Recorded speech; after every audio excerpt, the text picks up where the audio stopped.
Donc, dans cette vidéo, on va ajouter un nouveau projet. Donc le nouveau projet, ce sera votre site internet et on fera du coup un audit, un on-page checker SEO et on va découvrir ensemble ce que propose SEMrush et ce que vous pouvez faire donc en termes de recherche de mots-clés, recherche de backlink, étude des concurrents. Donc c'est parti, on va ajouter le projet de suite. Voilà, donc le project domain c'est l'URL de votre site et le project name c'est le nom du projet en soi. Donc le projet est créé, on peut en ajouter un autre si vous voulez. On peut voir aussi les limites. Donc ça dépend de votre plan. Pour le forfait Guru, voilà, il me reste encore 14 projets. Alors, santé du site, on va configurer ça. Donc c'est l'audit du site. Voilà, donc vous pouvez définir des limites de pages à checker. Vous pouvez aussi inclure tous les sous-domaines de votre nom de domaine ou changer ça. On peut laisser comme ça du coup. Pour la limite en soi, sur BusyLearn, il y a moins de 100 pages. On va quand même mettre 500. Crawl source, donc il y a différentes manières. Soit c'est le crawler de SEMrush, donc le petit robot qui va passer sur votre site et regarder toutes les pages contenues sur votre site. Soit vous pouvez mettre du coup le sitemap. Et bien sûr, le sitemap, c'est quoi? C'est une URL qui rassemble toutes les URL, toutes les pages, tout le contenu en fait de votre site. Donc ce que je vais faire, c'est que je vais ajouter moi le sitemap directement pour crawler au mieux toutes les URL. Donc une fois que vous avez rempli l'URL du sitemap, si vous voulez faire de cette manière-là, vous cliquez sur Start Site Audit. Vous pouvez aussi désactiver Send an Email si quand l'audit est complet. Donc moi je vais le désactiver. Ensuite, vous pouvez directement choisir toutes les options en fait. Vous cliquez sur Start Site Audit. Donc là, il n'y a pas de souci. Ça aussi, il n'y a pas besoin. Ça aussi, c'est bon pour moi. Ça aussi. Et après Schedule. Donc oui, on peut mettre toutes les semaines par exemple. Donc c'est parti, ça va auditer le site, donc ça va crawler toutes les pages et voir en fait ce qui fonctionne ou non, ou les erreurs à régler, les problèmes rencontrés, etc. Donc on va ensuite, pendant ce temps, pendant que ça crawl les pages du site internet, on va mettre en place le tracking de position, donc le suivi de position au niveau des mots-clés. Donc moteur de recherche Google, donc pour le lieu c'est la France et la langue c'est française. Là, pareil, on peut mettre ordinateur. Pour les mots-clés, vous avez plusieurs façons d'insérer des mots-clés. Donc soit vous pouvez les insérer manuellement un par un en mettant des virgules, soit vous pouvez ajouter les mots-clés en fait dans la campagne, c'est-à-dire en utilisant l'outil de recherche de mots-clés, vous pouvez les stocker et vous auriez pu en fait les importer depuis ce stockage. Ou alors vous avez SEMrush. Donc là du coup, vous pouvez importer en fait les mots-clés qui ont été détectés par SEMrush. Donc là c'est rapport de domaine organique et on peut mettre maximum de mots-clés et on va voir du coup ce que ça donne. Voilà, donc il y en a quelques-uns. On peut en rajouter aussi comme ça, formation WordPress par exemple, formation SEMrush du coup, et pourquoi pas rajouter BusyLearn, le nom du site. Voilà, donc on ajoute au projet, il y en a 24 mots à suivre et on a une limite de 1500. On peut avoir des mises à jour hebdomadaires, pas besoin pour ma part. Commencer le suivi. Et voilà, donc à partir de maintenant, SEMrush va en fait traquer vos mots-clés pratiquement tous les jours et va en fait stocker les données. Vous pourrez voir en quelle position vous êtes sur le google.fr, donc pour les résultats français. Ce qui est bien en fait avec SEMrush, c'est qu'on peut aussi paramétrer d'autres localisations. Donc si je veux par exemple voir mon suivi de position pour les Belges, donc en Belgique, qui parlent aussi français par exemple, je peux mettre ça en place. Et je pourrais très bien aussi traquer si j'ai un site multilingue avec une langue anglaise, mettre par exemple United States et traquer pour les États-Unis. On voit ce que ça donne. Donc on voit qu'au top 3, il y a un mot-clé, c'est sûrement BusyLearn. Voilà. On voit que sur Marketplace comme WordPress, BusyLearn est 27e, etc. Donc on peut voir tous les compétiteurs, mais là il n'y a pas assez de données. On peut voir un peu ce qui s'affiche sur la SERP, donc les résultats de recherche. Et on peut voir les pages, donc vue d'ensemble par exemple. Voilà, donc là vous avez la vue d'ensemble de tous les mots-clés ajoutés. Et vous voyez à quelle position en fait vous rankez. Et vous voyez aussi les résultats de la SERP. Là, donc une fois que c'est fait, en fait ça va traquer et mettre à jour, donc ce sera marqué ici. Et vous pourrez suivre en fait la différence de pourcentage suivant la visibilité. Il y a aussi estimation de trafic, pour l'instant c'est 0. Donc on retourne au dashboard. J'imagine que le site audit est terminé maintenant. Donc voilà, donc on peut voir la santé du site, elle est à 88%. Il y a 57 erreurs, 115 avertissements. On peut voir que le site respecte les nouveaux Core Web Vitals de Google et qu'il y a quelques petits problèmes en fait au niveau du HTTPS, des performances et des liens internes. Donc on va voir ça. Donc on va sur erreurs directement pour voir vraiment toutes les erreurs. Et donc en fait les erreurs c'est qu'il y a du problème, il y a un problème de contenu mixte.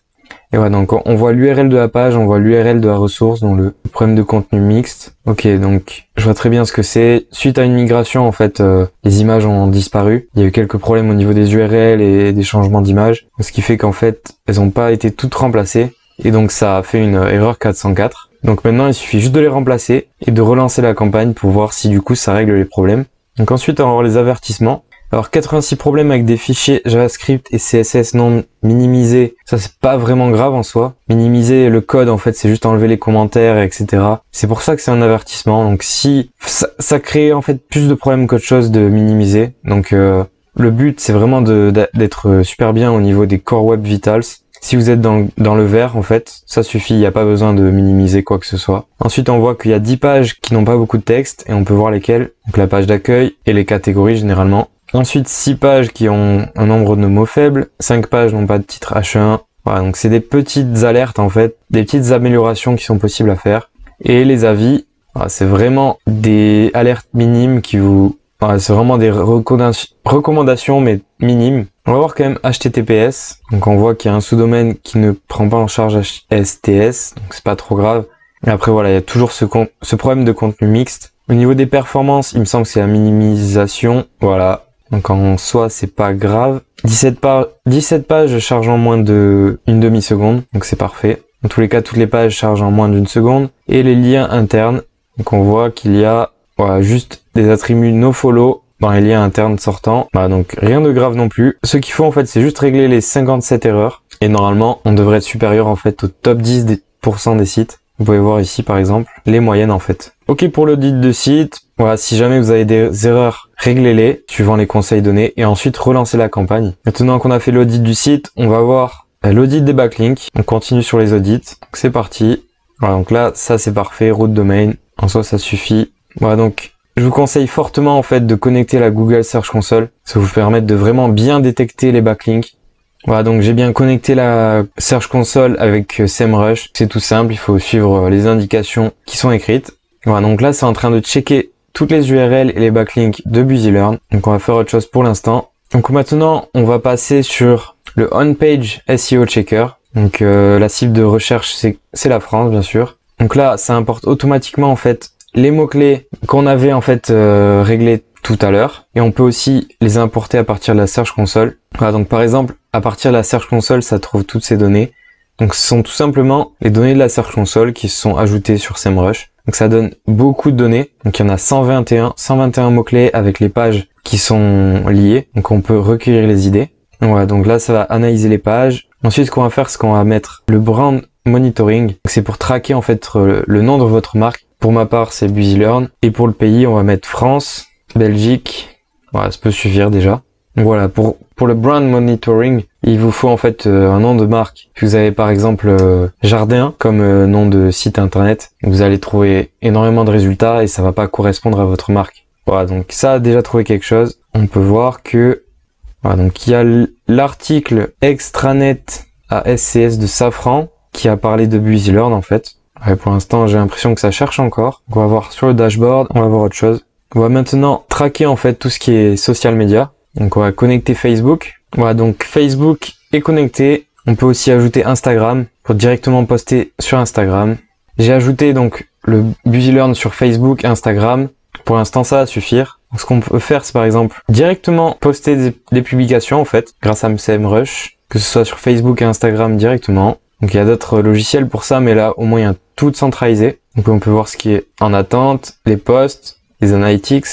Voilà, donc pour l'instant ça vient juste d'être ajouté. On peut voir que ce soit pour Facebook ou pour Instagram. On peut voir quand les fans sont en ligne, c'est vachement bien. On peut aussi comparer les performances avec les concurrents. Il suffit juste d'ajouter des concurrents à suivre, tout simplement avec leur nom. Voilà pour ça. On retourne dans projet. Alors bon, le On-Page SEO Checker est réalisé. On va voir ce qui est donné. Donc voilà, grâce à ça, en fait, on peut avoir des idées, on peut voir les stratégies, les backlinks à obtenir, etc.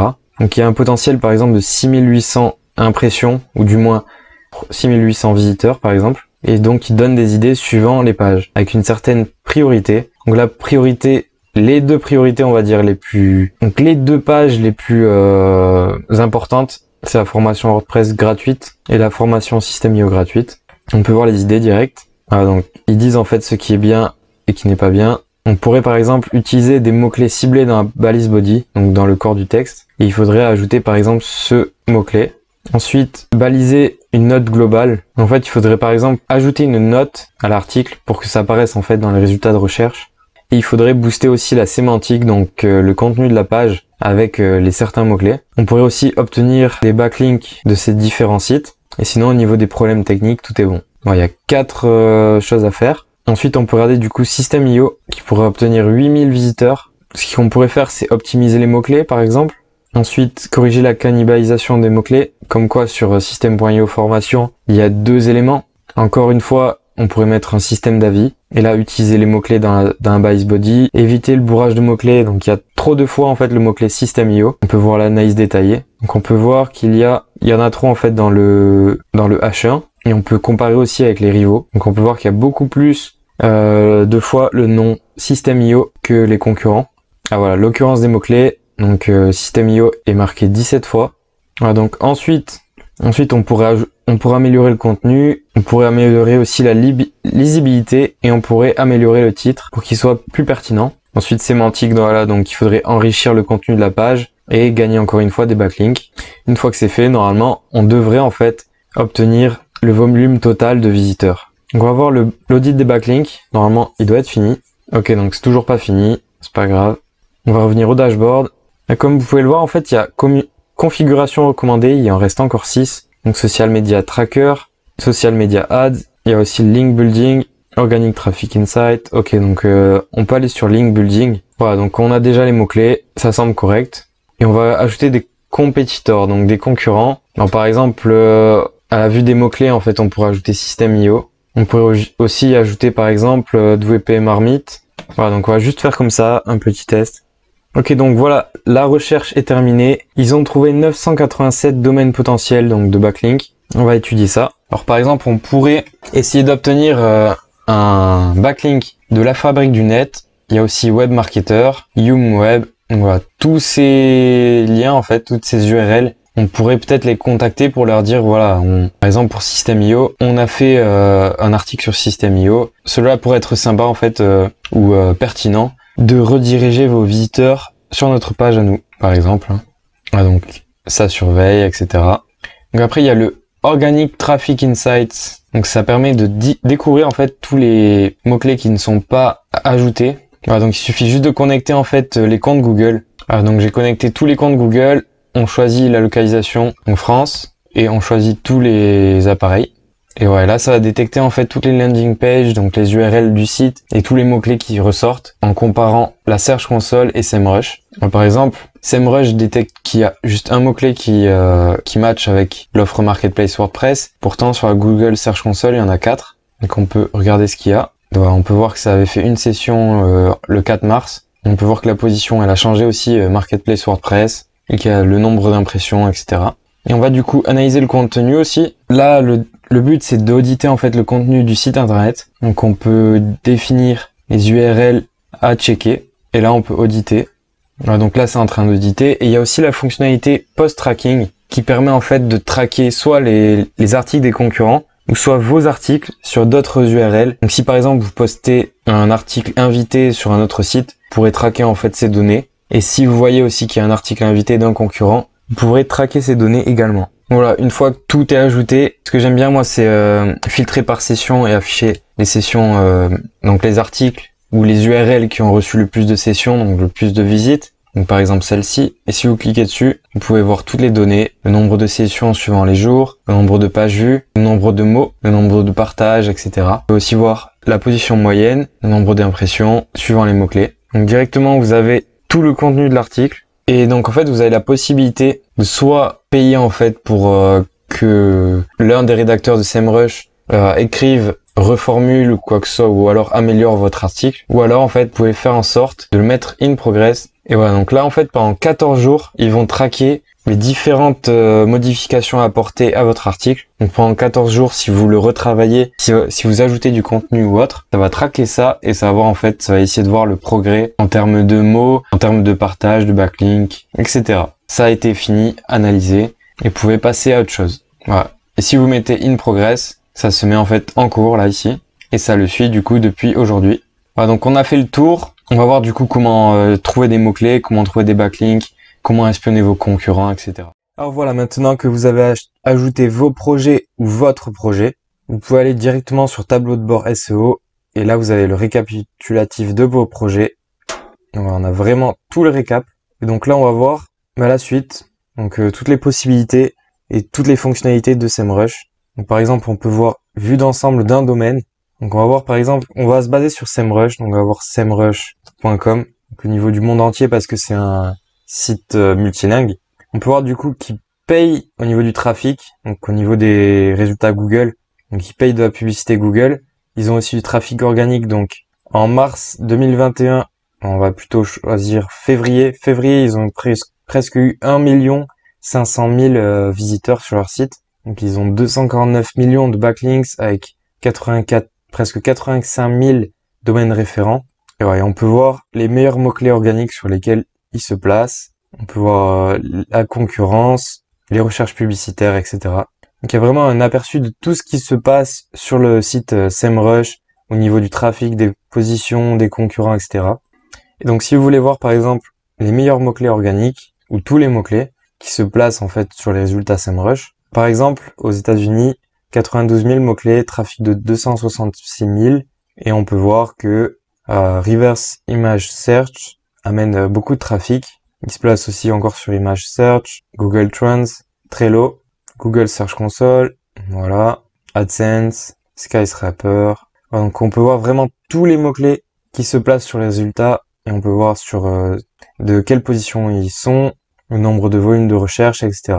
Donc voilà, ça c'est vraiment l'analyse d'un site, que ce soit d'un concurrent ou de votre propre site. Ensuite, il y a la recherche de mots-clés. Donc vue d'ensemble des mots-clés, donc là c'est le mot-clé semrush.com, on peut mettre SEMrush tout court, avec un volume pour les États-Unis de 49 500 recherches. On peut voir une difficulté du mot-clé, donc c'est de 0 à 100%.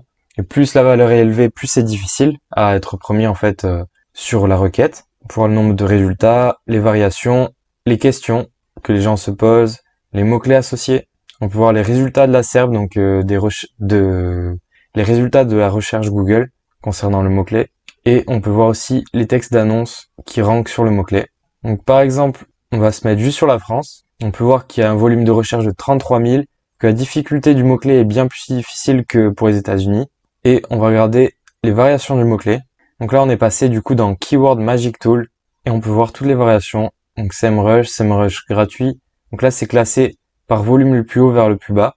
Donc de suite, pour SEMrush Free, on est à 170 recherches par mois. Par contre, SEMrush Logo, on peut voir que le KD, donc Keyword difficulté, est à 50%, donc c'est plutôt faible. SEMrush Sensor aussi, c'est plutôt faible. SEMrush Pricing, au final, c'est faible. On peut voir qu'il y a quand même des requêtes en anglais. Ensuite, on peut aussi checker au niveau des questions. Donc là, ça ne vous sort que les questions. Comment utiliser SEMrush? Est-ce que SEMrush est legit? Est-ce que c'est gratuit? Est-ce que ça vaut le coup? Etc. Voilà, on peut vraiment trouver toutes les questions que les utilisateurs se posent et vous pourrez y répondre dans un article. Vous pouvez même consacrer un article comme par exemple comment utiliser SEMrush. Et ensuite, vous pouvez aussi les stocker. Donc si par exemple je veux stocker comment utiliser SEMrush, je peux l'ajouter dans Keyword Manager et donc je crée une liste à propos de SEMrush. Voilà. Ensuite on va dans Keyword Manager et on retrouve la liste des mots-clés ajoutés. Donc SEMrush, comment utiliser SEMrush. Ok, donc je reviens dans Keyword Magic Tool, je reviens sur SEMrush et du coup je vais ajouter celui-là, voilà, Sensor. Alternative, ça peut être intéressant. Voilà, donc déjà cela c'est pas mal. Vers Keyword Manager, voilà, ça a été ajouté. On peut les retrouver du coup. Et voilà ce que ça donne ici. Donc nos mots-clés basés sur la France. Donc là, ça met à jour en plus. SEMrush alternatif 140, SEMrush gratuit 880, etc. Donc on peut voir du coup que le KD moyen 67% et le volume total, on l'a pas. Donc là, il y a un petit problème, mais c'est pas trop grave. Voilà, donc ensuite, il y a aussi l'Organic Traffic Insights. Donc voilà, pour la recherche des mots-clés, c'est vraiment pas compliqué. Vous pouvez aussi en ajouter plusieurs d'un coup. Si vous allez dans vue d'ensemble des mots-clés, c'est vraiment la plus grande base de données et vous pouvez aussi ajouter différents pays. Donc vous savez comment étudier vos concurrents, comment rechercher des mots-clés. Maintenant, vous allez analyser les backlinks. Donc ce qu'on va faire par exemple, c'est qu'on va analyser les backlinks de SEMrush encore, pour changer. Donc on peut voir l'authority score de SEMrush est de 83. Ils ont 8 millions de visites mensuelles, domaines référents, etc. On peut voir les meilleurs ancrages, On peut voir le type de backlink, que la majorité c'est du texte. On peut voir aussi les domaines référents, donc il y a par exemple 2% de tous les domaines qui ont un DA, un domaine autorité entre 60 et 70 par exemple. Et on peut voir l'attribut des liens, donc 90% des liens qui sont faits vers leur site sont en dofollow. On a la répartition donc .com, .de, .net, etc. des backlinks et les principaux pays. Voilà, donc c'est vraiment super complet. Ensuite, du coup, on peut aller dans domaine référent. Vous pouvez voir qu'il y a par exemple du .gouv aussi. Voilà, donc vous pouvez aussi classer par autorité. Donc, il y a du Twitter, Google, Wikipédia, etc. Malheureusement, ici, on peut pas choisir en fait par dofollow. Donc il y a aussi des nofollow qui sont affichés ici. Donc le mieux c'est d'aller dans backlink. Et là ensuite, on peut mettre follow. Le mieux c'est de mettre un lien par domaine référent. Voilà. Et là on voit qu'on a quand même 115 millions. Donc là c'est trié aussi par autorité de la page. On peut voir que donc .cn, donc dzwl800.cn redirige directement sur SEMrush. On peut voir que websitetool.org fait 2600 backlinks sur SEMrush. Voilà, donc il y a vraiment beaucoup de backlinks. Planet.wordpress.org. Donc il y a aussi les perdus. Donc le mieux c'est aussi d'enlever tous les perdus. On peut aussi classer par premier vu, dernier vu. Voilà, donc au final vous avez aussi les domaines référents, les pages référencées, les concurrents. Donc par exemple Ahref, Moz, Neil Patel, etc. Et donc il y a un outil qui va vous intéresser, c'est le Link Building Tool. Donc vous allez ici. Donc on l'avait déjà fait. Donc il faut vraiment mettre en place votre projet. Ensuite vous ajoutez vos mots-clés, vos concurrents. Et ça vous permet potentiellement de trouver des domaines. Donc on va accéder au prospect. Et ici, comme on l'avait déjà vu, ça vous permet en fait de trouver des domaines référents qui pourraient donc parler de vos articles suivant vos sujets. Et vous pouvez aussi analyser tous les backlinks d'un coup, donc jusqu'à 200 URL. Ça vous permet directement d'avoir une grosse base de données.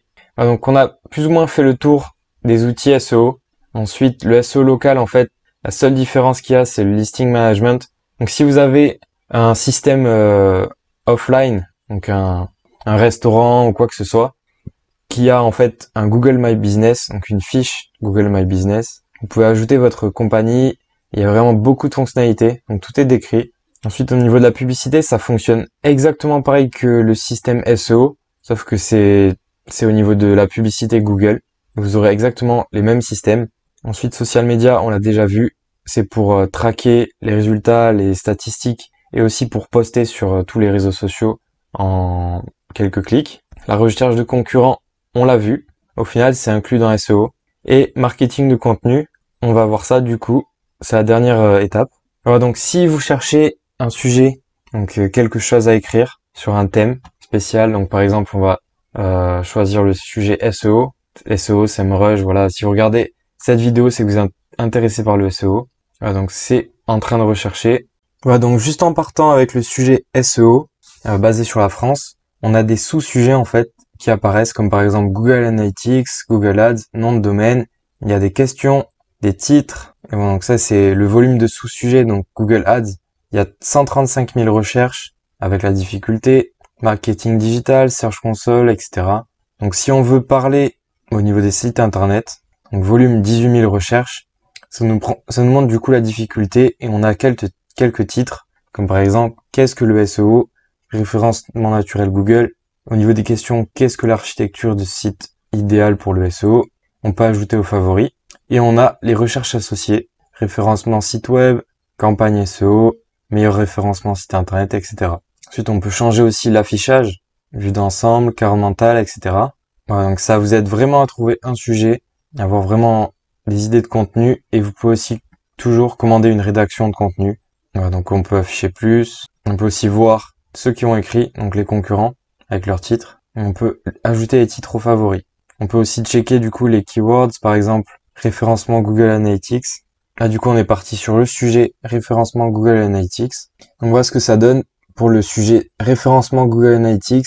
Il y a par exemple moteur de recherche qui est vraiment un sous-sujet tendance d'ailleurs. Donc ça peut être intéressant de regarder. Donc voilà, on a encore les idées. Donc ensuite, une fois que vous avez trouvé l'idée, il va falloir du coup générer le template. J'avais déjà essayé pour Cartflow par exemple, mais là on va faire encore SEMrush. Donc SEMrush. Et on peut mettre en fait plusieurs mots-clés cibles. Donc je vais mettre SEMrush avis, SEMrush tutoriel, SEMrush prix. Donc ça c'est les mots-clés cibles. Et on va voir du coup ce que ça va nous sortir. Donc voilà l'analyse basée sur les 10 principaux rivaux à propos des mots-clés. Donc on peut voir SEMrush Avis et après Citron en premier.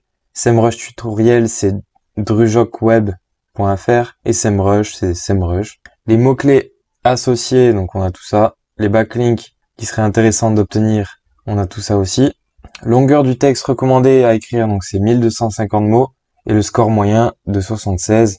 Donc voilà, là après c'était les résultats. Et on peut faire un contrôle de contenu en temps réel. Donc, du coup voilà, avec toutes les données que SEMrush a récupérées, notamment au niveau des mots-clés cibles et des mots-clés recommandés, etc. On va pouvoir du coup créer le contenu.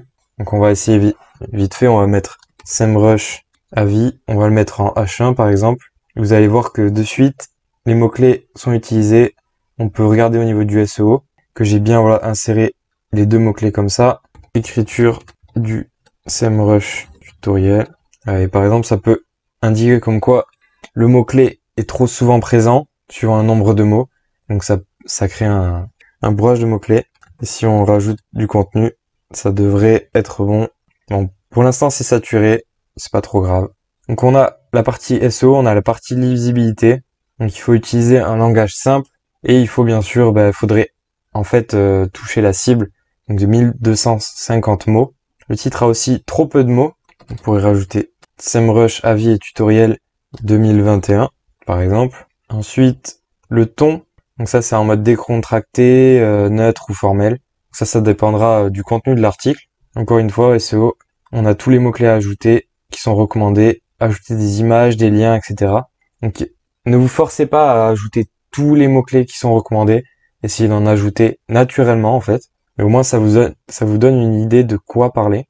Comme par exemple fil du temps, ce n'est pas vraiment obligé d'ajouter par exemple. Et il est possible aussi d'avoir le module pour Gdocs, donc Google Docs, et aussi d'avoir le plugin WordPress pour directement insérer en fait ce système dans WordPress. Et quand vous écrivez votre article, vous avez en fait les mêmes fonctionnalités qui vous permettent d'optimiser votre article directement sur WordPress. Voilà, en fait, SEO Writing Assistant, c'est exactement ce qu'on était en train de faire. Par exemple, c'est ici, voilà. Donc c'est la même chose. Soit vous pouvez commencer directement là-dessus et vous définissez vos mots-clés ici, soit vous allez dans SEO Contemplate et ça vous fait en fait ce qu'on a vu dans la vidéo juste précédemment. Voilà, donc on a fait le tour de SEMrush. Vous connaissez vraiment toutes les fonctionnalités, tout ce qui est possible de faire. Logiquement, vous n'avez pas besoin de regarder les tarifs puisque vous avez payé ou du moins souscrit à l'abonnement de SEMrush. J'espère que le tuto vous a aidé, que vous avez bien tout compris. Si vous avez des questions, n'hésitez pas à les poser en commentaire sur YouTube. On essaiera d'y répondre le plus rapidement possible. N'hésitez pas à vous abonner. Et sur ce, bonne recherche de mots-clés.